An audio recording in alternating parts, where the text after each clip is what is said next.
let's think about specifically testing with large samples, also known as Z's. We're still going to state the null and alternative hypotheses. The critical values, if you remember, these are from the chart.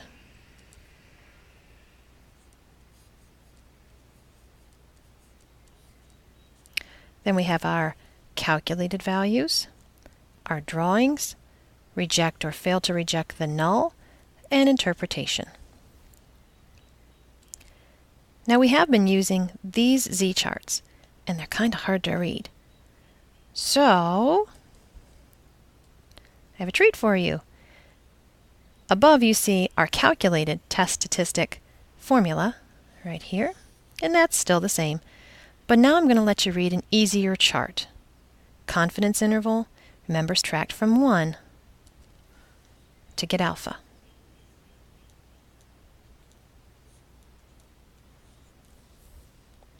Let's try some.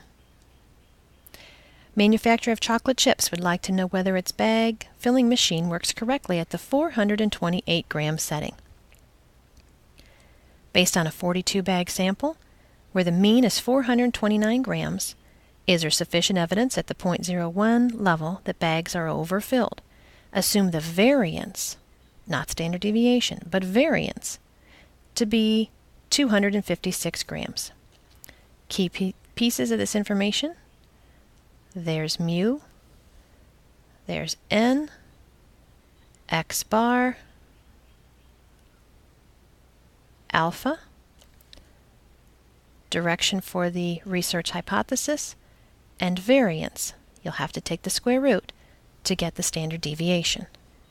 So here's the information. Square root both of those. That'll give me what I need, meaning sigma is now going to be 16. Now I can go ahead with my hypothesis test. We think, according to the problem, that the bags are being overfilled. Over, more than. And the mu was 428. The mathematical opposite would be less than. Null always has equals 428. Alpha was 0.01 and the n was 42, telling us to read a z chart. We could read the long one or we could read the short one. If we read the short one, knowing we have a one-tailed test, and alpha is going to be 0.99,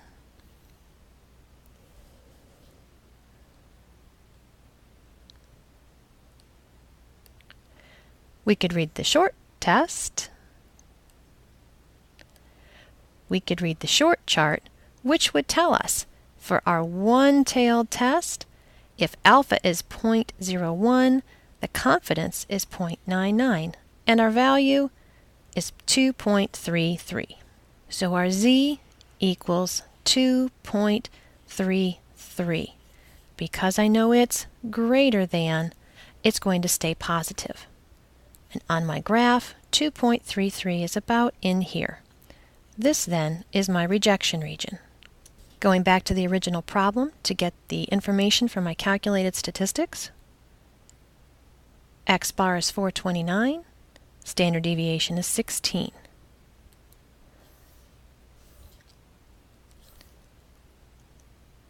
So I will have 429 minus mu, which was 428, divided by the standard deviation of 16, divided by the sample size of 42. On the numerator, I will have 1, and on the denominator, approximately 2.46888, so on and so forth, for a final answer, a z-score that will be positive 0.41. Where does that fall? Somewhere around in here. I will, in this case, fail to reject the null because my calculated value is not in the rejection region. That means we're not right this time. There's not enough information to say we're right. So how do we interpret that? The wording is almost identical, with the key word identical, except for the key word not. We're still referring to what we thought. We're just wrong. So there's not enough information to show greater than, meaning the null must be correct, at least as far as we can tell right now. Creativity is not my strong point, so we're going to talk about banana chips this time. And we want to know if they work correctly at the 422 gram setting, that would be mu. A 30 bag sample, still going to be Z. The mean is 414. Alpha, 0.05. We think they are underfilled. That gives direction to our research hypothesis. And again, given the variance, so we have to find the standard deviation. So again, we will need to take the square root of sigma squared and the square root of 400. Sigma equals 20. Let's plug this in. We think that the bags are being underfilled. We think less than mean of 422. So they must think the mathematical opposite greater. Null always has equal, 422. Alpha was 0.05, and there were 30 in our sample. Again, we could read the fun big chart, or we could just use this chart. If alpha is 0.05, then we must need to read 0.95. It's a one-tailed test, so our value is 1.645. So our value is 1.645. But because we have a direction, and the direction here is less than, then our hypotheses determine that the Z value, the critical value, will also have to be less than, meaning negative. Negative 1.645. The shaded area becomes the rejection region. So what do we reject? We've got to calculate to find out. Again, our information, x bar is 414, and the standard deviation is 20. Plugging that in. Our x bar is 414.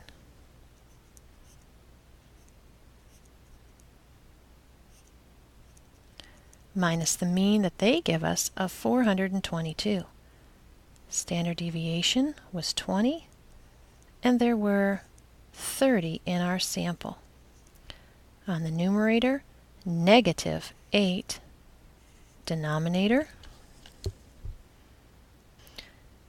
3.65, and on and on and on, for a z-score of negative 2.19. Negative direction, 2.1 standard deviations below the mean. It's in the rejection region. Yes, folks, we're going to reject the null, meaning we don't think the null is correct. We think we are. So interpret it. There is enough evidence to show what we want to show. The mean, mu, is statistically significantly less than, from the symbol, 422, the number, grams from the problem. There is enough evidence to show that the mean is statistically significantly less than 422 grams. Last one. An engineer had designed a valve that will regulate water pressure on automobile engines.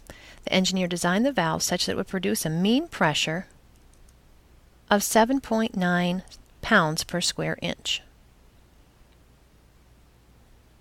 The valve was tested on 190 engines, and the mean pressure was 7.7 pounds per square inch.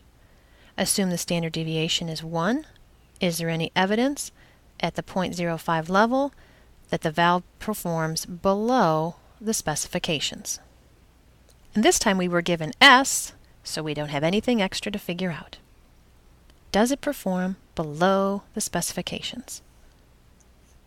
Below would be less than 7.9.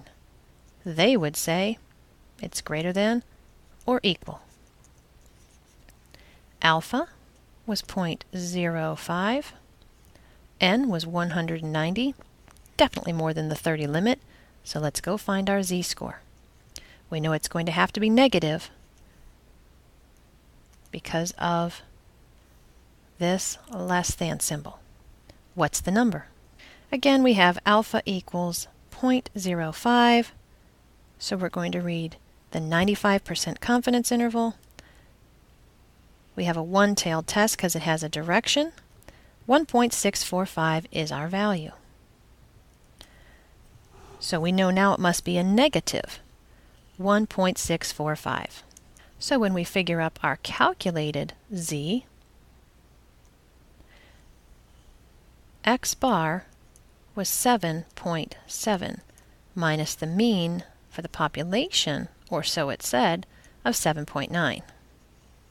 Our standard deviation was 1, and there were 190 people in our sample. We have a negative 0.2 on the numerator, and on the denominator, 0.0725 blah blah blah, for a final z-score of negative 0.36 to 2 decimal places. So let's compare those now. My critical value is negative 1.645.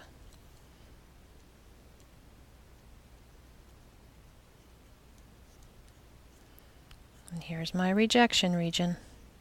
My calculated value is negative 0.36. If the mean goes down through the middle, negative 0.36 would be less than 1 standard deviation below the mean, not in the rejection region. Therefore, I will fail to reject the null. There is not enough evidence to say what we want. There is not enough evidence to show that the mean is statistically less than 7.9 pounds per inch. There's not enough information to say what we thought.